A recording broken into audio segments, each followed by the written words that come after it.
Comenzamos el estudio de la pelvis ubicándonos en un corte sagital de una pelvis masculina. En la maqueta indicamos la pared abdominal anterior, la sínfisis pubiana seccionada. Seguimos el plano del piso pelviano constituido por el periné hasta el coxis. Nos dirigimos ahora a la vejiga. Desde el trígono vesical seguimos la uretra en sus porciones prostática, membranosa y peniana. Seguimos su trayecto hasta la desembocadura en el meato urinario. El cuerpo esponjoso seccionado, el testículo izquierdo seccionado, la relación con sus túnicas de cobertura y el cuerpo cavernoso. Ubicamos la próstata y su relación con el fondo vesical. Detrás el recto y siguiendo desde el nacimiento el coxis, ubicamos el sacro. Reparamos ahora el ligamento sacrociático mayor,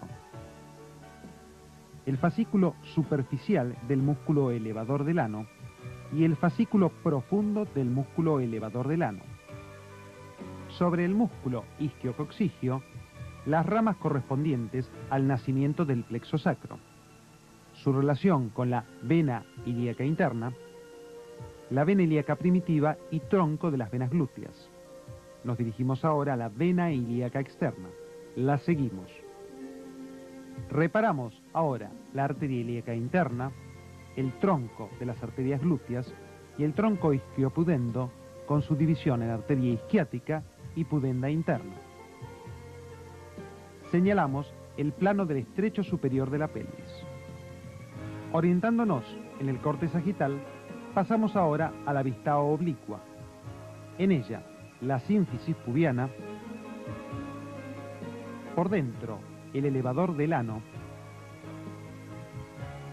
la situación de la vejiga seccionada, el nacimiento de la uretra, el corte del músculo elevador y la desembocadura del uréter izquierdo.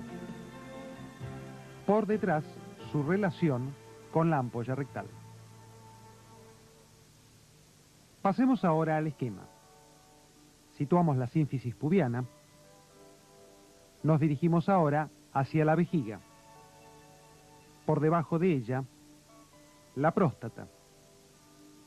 Ubicamos la uretra y dirigiéndonos ahora a la cara posterior vesical, en relación con el sector del trígono, las vesículas seminales.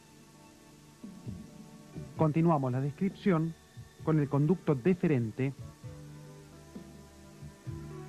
y el uréter izquierdo. Por último, y en el plano posterior, la ampolla rectal.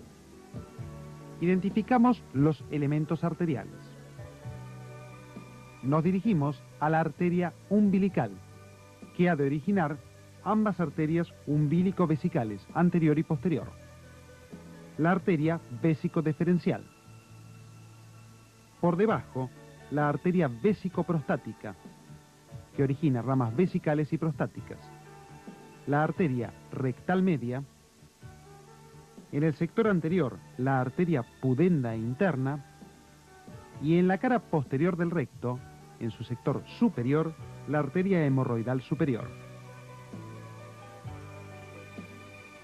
Pasemos ahora a una hemipelvis masculina en su vista sagital.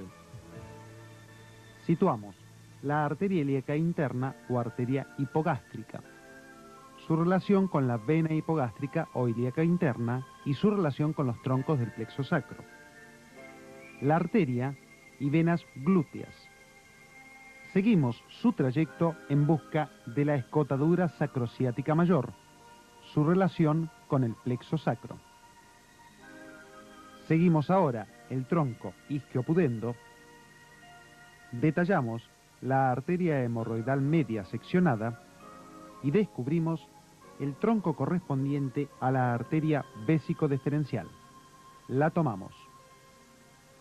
Siguiendo su trayecto, llegamos a las vesículas seminales, vesícula seminal izquierda. Ubicamos ahora la arteria umbilical, la tomamos y al acercarnos la separamos de la arteria obturatriz. Por delante de ella iremos en busca del nervio obturador. Lo señalamos.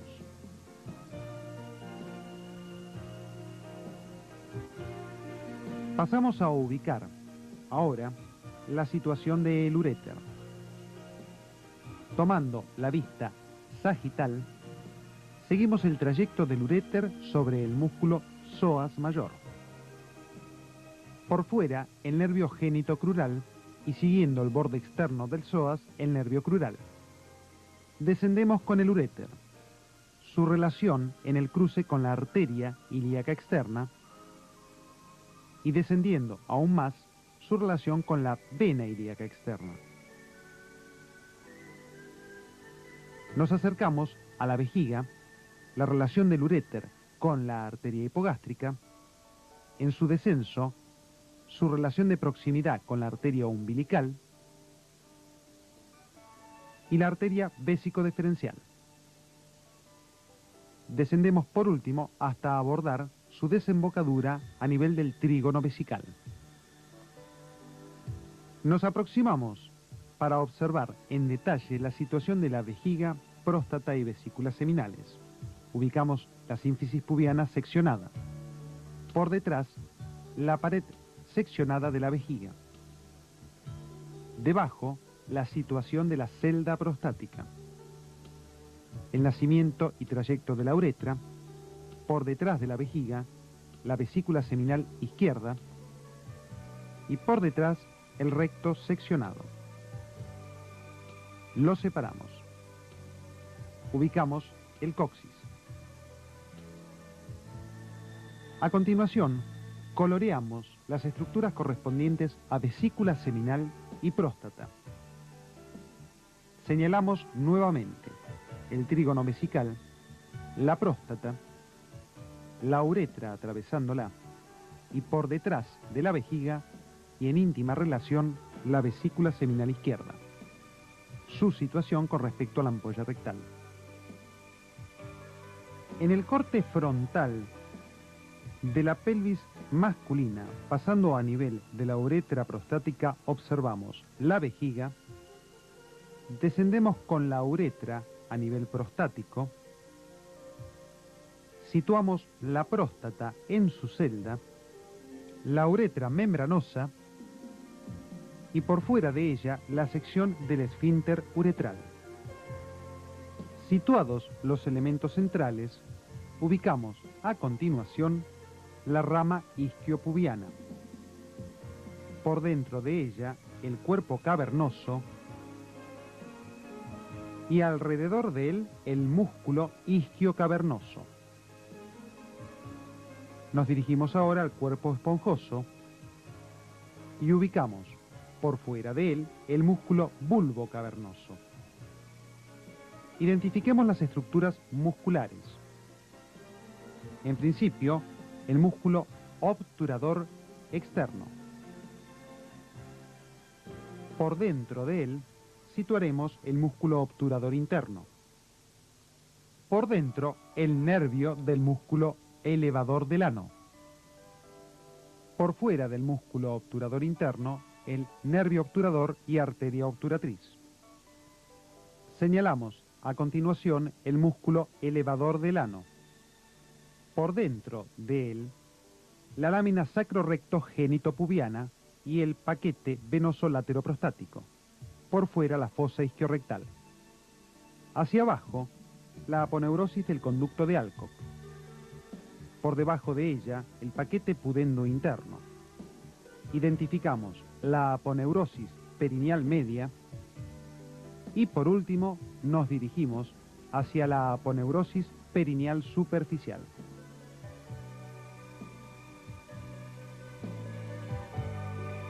En la vista inferior de la preparación señalamos el isquion derecho y el isquion izquierdo, la rama isquiopubiana, el trayecto de ambas ramas isquiopubianas. Por delante, el cuerpo esponjoso. Nos dirigimos ahora hacia la vejiga en su cara inferior. Hacia la izquierda, la desembocadura del uréter izquierdo. Por dentro, la vesícula seminal izquierda y el conducto deferente. Por delante, la glándula prostática. En la vista lateral izquierda de esta preparación, apreciamos el cuerpo esponjoso, las ramas isquiopubianas, por detrás, la próstata, la desembocadura del uréter izquierdo, la vesícula seminal izquierda y, por último, por dentro, el conducto deferente. Seccionando en forma sagital la próstata, apreciamos la vesícula seminal y nos introducimos en la desembocadura del conducto deferente. Lo observamos en todo su trayecto.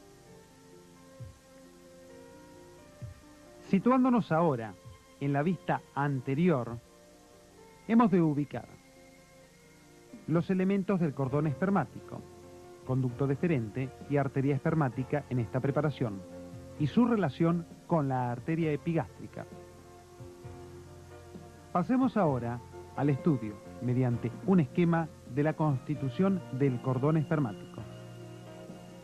Al observar su formación, señalamos el testículo, ascendiendo el cordón espermático en su totalidad, y la relación que guarda con el nacimiento de la arteria epigástrica y vena epigástrica. Situamos la arteria ilíaca externa, el nacimiento de la arteria epigástrica, la llegada de la vena epigástrica y el cruce del conducto deferente con estos elementos. El nacimiento de la arteria deferencial, constituyente del cordón, y la arteria funicular. Ambas situadas por detrás, en posición posterior con respecto al conducto. Por delante, el descenso de la arteria espermática, tercer elemento arterial que constituye el cordón espermático.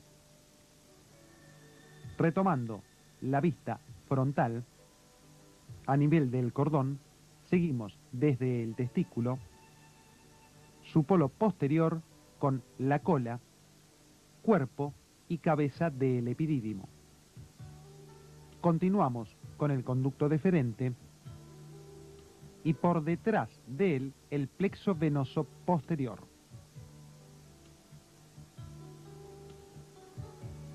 Pasamos a continuación al estudio del aparato genital a nivel masculino. En la vista externa, el cuerpo del pene y el glande. Por detrás, el escroto y la apertura representada sobre el cordón espermático. Al rotar la maqueta, tendremos acceso a la configuración sagital de los elementos en estudio. La ubicamos en posición anatómica. Observamos la sínfisis pubiana seccionada. Por detrás, la vejiga. Abordamos el trígono vesical y el nacimiento de la uretra, uretra prostática. La relación con la glándula prostática. Seguimos hasta la tercera porción de la uretra, porción peniana, que acompañamos hasta su desembocadura en el meato urinario. Ubicamos ahora el cuerpo cavernoso, seguimos su trayecto y el cuerpo esponjoso. El testículo expuesto y por arriba y detrás del testículo la cabeza, cuerpo y cola del epidídimo. Por último, acompañamos desde la cola el trayecto del conducto deferente hasta alcanzar el plano de las vesículas seminales. Acompañamos su desembocadura en el verumontano. Pasamos ahora a la observación de una hemipelvis femenina en un dibujo vista sagital. Situamos por delante la sínfisis pubiana, por detrás de ella la vejiga. Nos dirigimos ahora al cuerpo del útero. Entre la vejiga y el cuerpo uterino, el fondo de saco vesicouterino. Dirigiéndonos ahora hacia atrás, identificamos la vagina y por último el recto. Entre el recto y el cuerpo uterino, el fondo de saco de Douglas.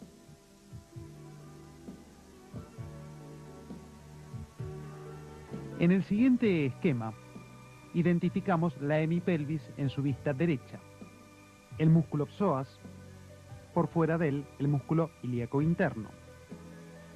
Descendemos y ubicamos el músculo obturador interno y por detrás la inserción proximal del músculo piramidal de la pelvis. Ubicamos ligamento sacrociático mayor y ligamento sacrociático menor. Nos dirigimos ahora a los elementos arteriales de la hemipelvis. Situamos la arteria aorta, la arteria sacra media, rama terminal de la aorta, y ambas arterias ilíacas primitivas. Marcamos la derecha, descendemos con ella acompañando la arteria ilíaca externa, su relación con la arteria ilíaca interna, el tronco de las arterias glúteas, la arteria obturatriz y por último el tronco isquiopudendo que discurre por la escotadura sacrociática mayor. Seguimos el reingreso de los vasos pudendos internos por la sacrociática menor. Retomamos ahora la preparación anatómica en la vista sagital. Nos acercamos al sector correspondiente al músculo obturador interno. Descendiendo la vejiga, observamos la llegada del nervio obturador que tomamos y su relación con la arteria obturatriz y vena obturatriz. Pasando al esquema del aparato genital femenino en la vista frontal, situamos los labios menores. Ascendemos y ubicamos el himen, la vagina, el cuello uterino y cuerpo uterino, su fundus. Seguimos por la trompa para abordar el pabellón. Nos dirigimos ahora a la observación del ovario. Lo ampliamos.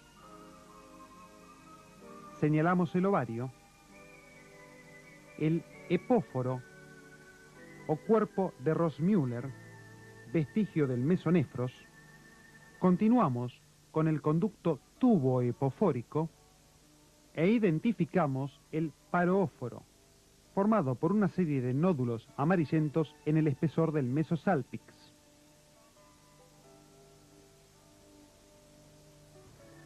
Estudiemos la maqueta del aparato genital femenino en la vista frontal.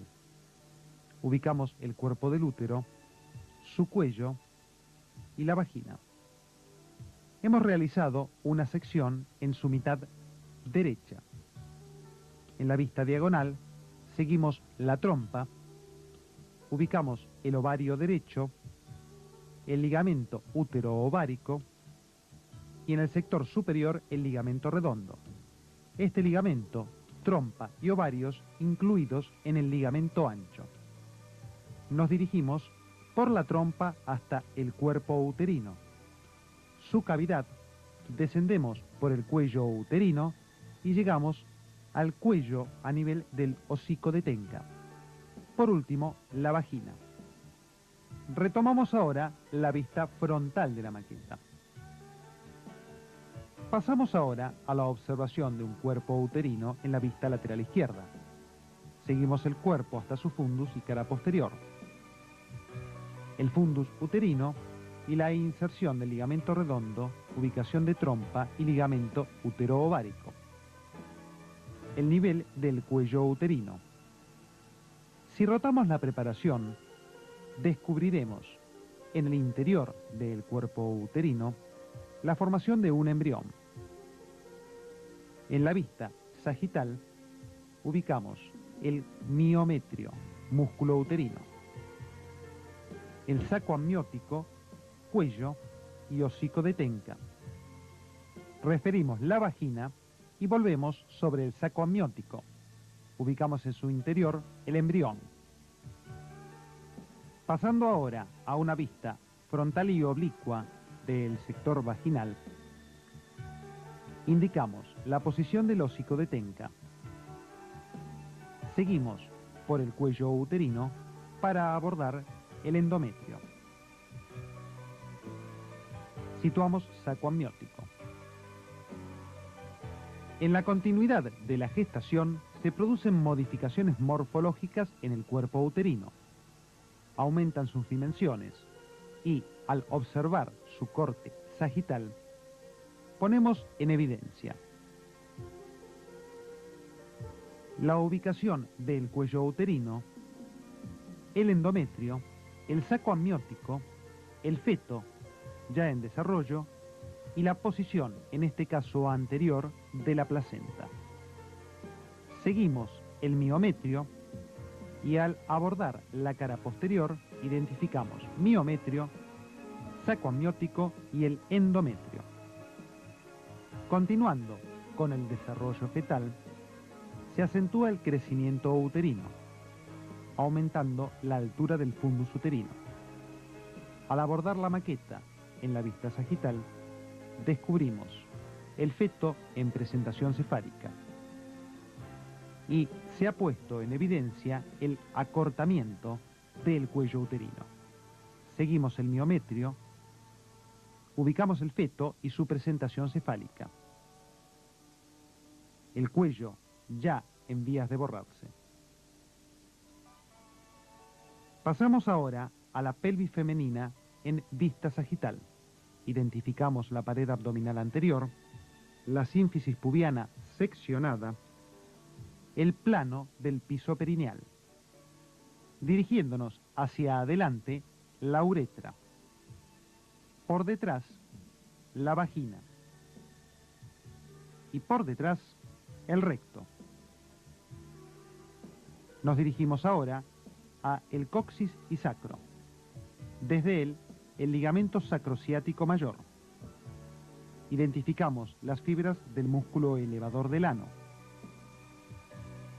Nos dirigimos ahora hacia atrás para identificar los troncos del plexo sacro. Ubicamos su relación con la vena isquiopudenda. La seguimos. El tronco venoso glúteo, su confluencia en la vena ilíaca primitiva y la vena ilíaca externa, que confluye con los dos anteriores. Ubicamos la arteria aorta, seguimos la arteria ilíaca primitiva, la arteria hipogástrica con el nacimiento del tronco de las arterias glúteas y tronco isquiopudendo, arteria isquiática y arteria pudenda interna, y por otra parte la arteria ilíaca externa. Por último, descendemos con el uréter y denotamos sus relaciones con los vasos nombrados. En la vista superior de la maqueta identificamos el sacro seccionado, la vena cava inferior, a su izquierda la arteria aorta, el músculo psoas seccionado y la ubicación anterior del uréter, la pared abdominal anterior, seccionada en sus distintos planos, el borde externo de la vaina de los rectos y el recto anterior del abdomen. Estudiemos el comportamiento de la arteria uterina. En la vista anterior del esquema, la vena ilíaca primitiva, la arteria ilíaca primitiva, la arteria ilíaca externa y la arteria hipogástrica. El nacimiento de la arteria uterina. Situamos ahora las venas uterinas periureterales. El uréter, la anastomosis entre los plexos venosos y continuando con el uréter abordamos la vejiga. Identificamos la vagina y nos dirigimos ahora a la arteria uterina en su segmento laterouterino. Identificamos las ramas anteriores para el cuerpo uterino.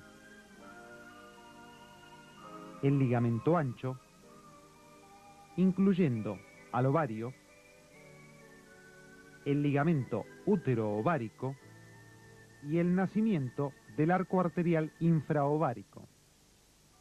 Ubicamos el mesosalpinx, la trompa y siguiendo el trayecto del arco arterial infratubario llegamos al pabellón.